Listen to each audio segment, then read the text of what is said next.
Morning people, welcome back to F Politics. Today, the Tories have continued to spew blatant anti-Muslim rhetoric. Listen to the question that Chancellor Jeremy Hunt was asked and listen to his response. Can you name a group that isn't already banned that needs to be proscribed because of their actions on these marches?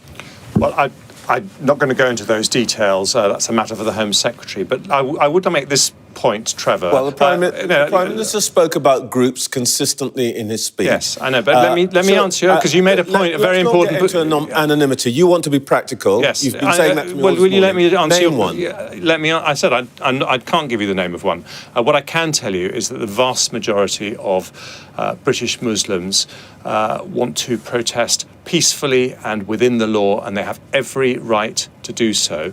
But we have seen examples of very intimidatory protests that have made other people feel unsafe. That is not the British way. But is it just Muslims who are there on those marches against the genocide in Gaza? Or have you seen me, a non-Muslim, there on those marches? Have you seen me with white British people there on those marches? Have you seen me with Jewish people there on those marches? Is it not, in fact, 66% of the UK population that wants an immediate ceasefire? And yet at every stage, this government keeps acting as if the only people in their way are Muslims. And worse still, he goes on to imply that these protests have been un-British, which, if you're saying that the only people at these protests have been Muslims, is clearly just another blatant Islamophobic dog whistle. Because the Tory party are just circling the drain right now, because yes, you've always had your Boris Johnsons, your Lee Andersons, your Jonathan Gullises, your Suella Bravermans, who've always been in the gutter when it comes to bigotry. But the more that those politicians talk, the more that politicians like Jeremy Hunt, who you wouldn't immediately think of when it comes to that kind of bigotry, then have to jump down the drain after them to justify it.